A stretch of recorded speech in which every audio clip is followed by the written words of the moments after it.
Hey, what's going on, guys? J1X here, and today I thought we'd take a look at Star Wars 6-inch Blackline series, Hoth, Han Solo, and the Tauntaun. Now, this is the retail release, but whenever we first saw this guy, I believe it was San Diego Comic-Con 2014, and one of the cool things or gimmicks that we saw with the Tauntaun is there was a slit here in the belly, and it looked like it was kind of rubberized, where you could actually put Luke Skywalker in there to recreate the scene from Empire Strikes Back. That looks like now that's been omitted. There's not really any other big changes that I can notice from the prototype to the final production sample, except for that one. That one was major, just because I think it would have been fun for a lot of people, or people would even display them that way. But I wanted to kind of give you guys a little 360 of this guy. So you can see all the nice little details, with the silver, with the studs here. There's even some gold buckles and more silver throughout here. So you get quite a few different colors, even you can see with the saddle. And what they're doing, it looks like, is they're using a lot of the same colors. Like with this brown, it's the same as this. You have, the legs here. Those are the same as the Tauntaun.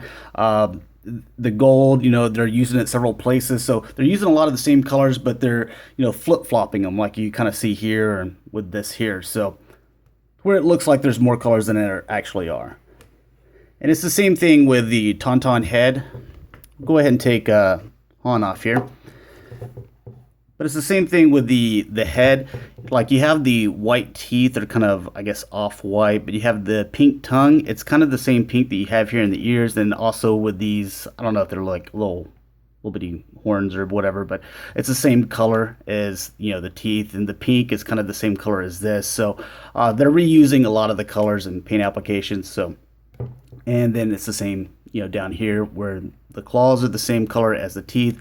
The pink's the same color as the tongue and the ears. So again, it's like I said with, all this right here. It's a lot of the same colors. They're maybe using 5, but they're flip-flopping them all over the place. So I think it's done pretty well. Again, this is the main thing on here that I just kind of wish it had that, so we could recreate that scene. I might even display them that way. And there's a look at the feet. You can kind of see those. So not a whole lot to them.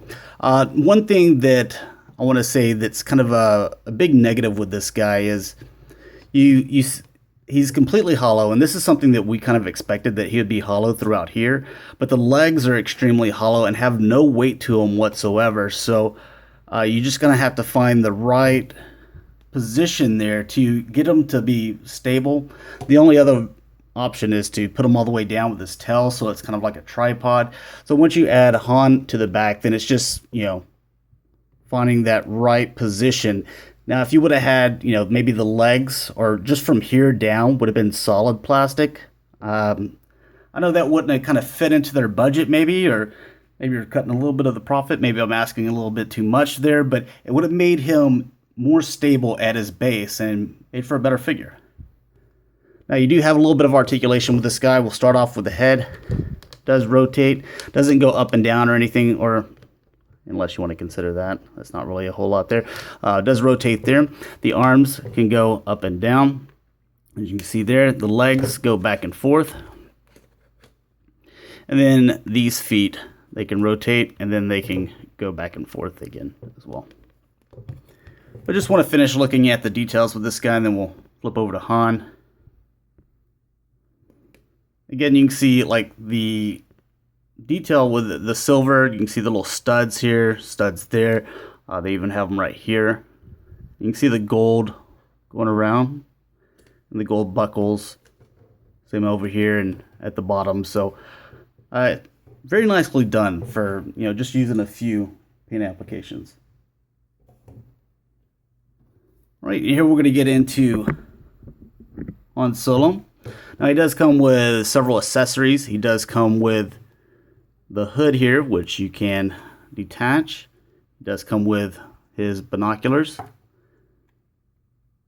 his goggles, and his blaster. Now you can put whatever you want on him. The only problem I have with this accessory, whenever you hook it onto his neck, it just kind of sticks out there like that. So would have been cool if there was like a little joint right here that could bend, so that this would have been a little bit closer. But that's something that you could probably use some hot water and kind of bend that to your liking so it lays down flat.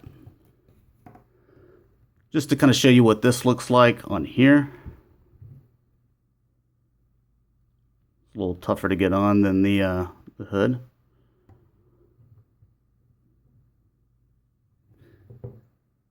There you go. I mean, that's pretty much what you get. Now I've tried to leave that on and also put on the hood, but as you can kind of see, it starts to knock that down, or you can keep those down like so. And that's not too bad of a look. That way you can equip them both, or you can put this in, one of his hands.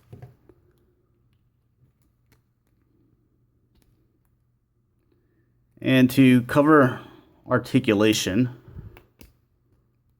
or we'll take a look at the blaster too. Just like the other one, you have the little clip here. You take it out, and you do have, brown there at the handle, silver at the end.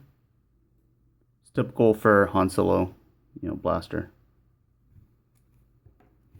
Now, as far as articulation goes, he does have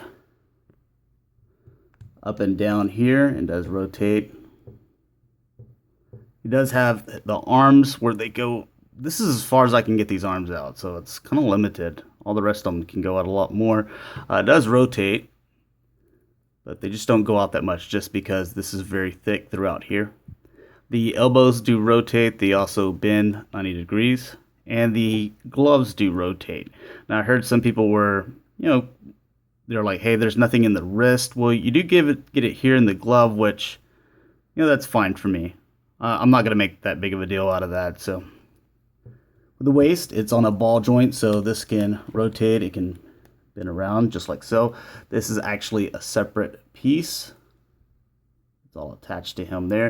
And it's got some nice detail with the silver. You can see the studs right there as well. Even on the back. And then with this bottom section here, this is actually a kind of a soft rubbery plastic. It's very thin as well. But you can see with the legs, they can go forward, back, out a little bit there. They can rotate at the thigh, double jointed knees, and the foot can go up, down, and rotate as well. Just pretty typical of your Star Wars figures. So anyways, guys, that's kind of a quick look at the Hoth, Han Solo, and Tauntaun. Hopefully you guys enjoyed. I will bring some more Star Wars stuff here pretty soon. So as soon as I get caught up with everything I need to do. So talk to you guys later. Peace.